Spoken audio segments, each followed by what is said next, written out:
माझ्या प्रियजनांनो, तुम्ही कसे आहात? आप एका नवीन महिन्याच्या दुसऱ्या दिवसात प्रवेश केला आहे.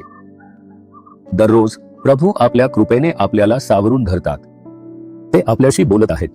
देवाची स्तुती असो. आज एखादी गोष्ट तुमच्या मनाला दुखावत आहे. माझ्यासोबत असे का केले गेले? माझी काय चूक आहे? ते माझ्या विरोधात का वागत आहेत?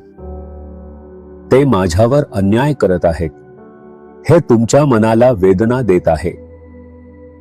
तुमच्या घरात, कामाच्या ठिकाणी, तुमच्या राहत्या परिसरात तुमच्यावर अन्याय झाल्यामुळे तुम्हाला तुमच्या मनात दुःख वाटू शकते. प्रभू तुमच्याशी बोलू इच्छितात. यशाया अध्याय 30 वचन 18. परमेश्वर न्यायी देव आहे. जे त्याची वाट पाहतात ते सर्व धन्य. कारण प्रभू हे न्यायाचे देव आहेत. माझ्यासाठी कोण बोलेल? मला न्याय मिळणार नाही का? तुम्ही न्यायासाठी आसुसलेले आहात का? प्रभू हे न्यायाचे देव आहेत.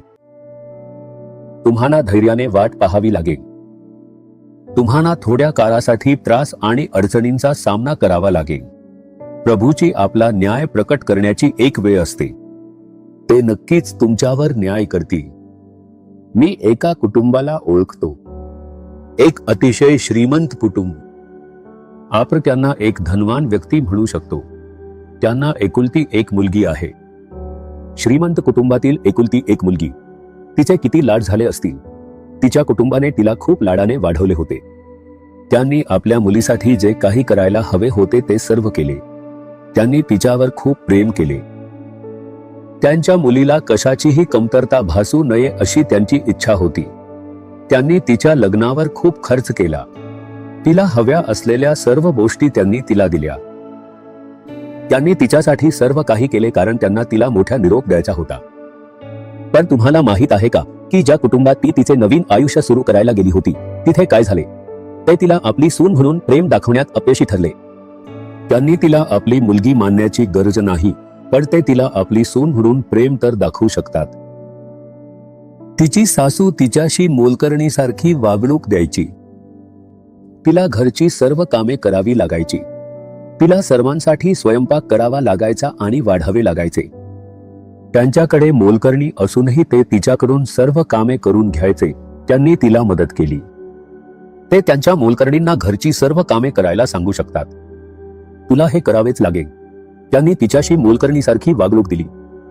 पूर्ण कुटुंब एकत्र जेवण करते. तिचे सासरचे लोक, कुटुंबातील सदस्य आणि तिचा नवरा एकत्र जेवण करतात. ती त्यांच्यासोबत बसून जेवू शकत नाही. तिने सर्वांना वाढले पाहिजे. सर्वांचे जेवण झाल्यावर तिने उरलेले अन्न खावे. त्यांनी तिच्याशी मोलकरणीपेक्षाही वाईट वागणूक दिली. तिला कसे वाटले असेल? अन्याय. तिला हव्या असलेल्या सर्व गोष्टी त्यांनी तिला दिल्या. ती एका श्रीमंत कुटुंबातील आहे. ती देवाचे लेकरू असल्यामुळे तिने हे सर्व संयमाने सहन केले. प्रभू माझ्याशी न्याय करतील या आशेने तिने वाट पाहिली. प्रभू माझ्याशी न्याय करतील. प्रभू माझ्यावर होणारी क्रूरता आणि अन्याय पाहत आहेत. प्रभू तिच्याशी न्याय करतील यावर विश्वास ठेवून तिने संयमाने वाट पाहिली. ती याबद्दल तिच्या आईवडिलांना सांगू शकली असती. मग काय झाले असते? मी त्या कुटुंबाला ओळखतो. पण तिने संयमाने वाट पाहिली. जेव्हा जेव्हा मी तिच्यासाठी प्रार्थना करतो तेव्हा तिच्या डोळ्यातून अश्रू वाहू लागतात. तिने हे ओझे देवाच्या सेवकांसोबतही शेअर केले नाही. हे सर्व पाहून देवाने काय केले हे तुम्हाला माहित आहे का? तिची सासू आजारी पडली. त्यांच्या काही अवयवांनी काम करणे बंद केले. तिच्या सुनेने तिच्यावर प्रेम केले आणि तिची काळजी घेतली.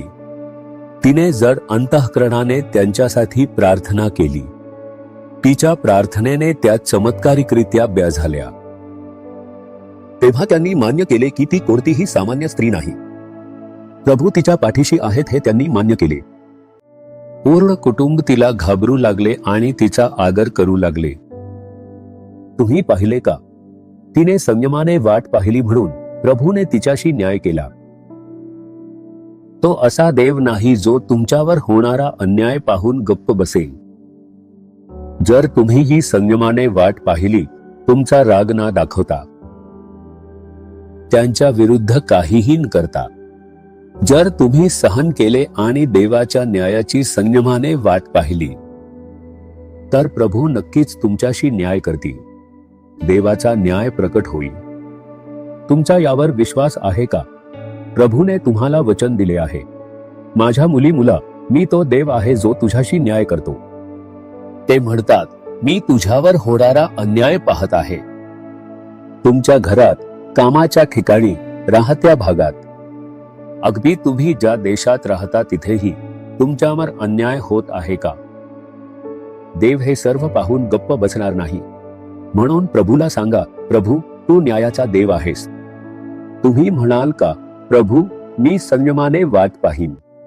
आपल्या हृदयावर हात ठेवा आणि प्रार्थना करा, प्रभू, तू तो देव आहेस जो माझ्याशी न्याय करतो.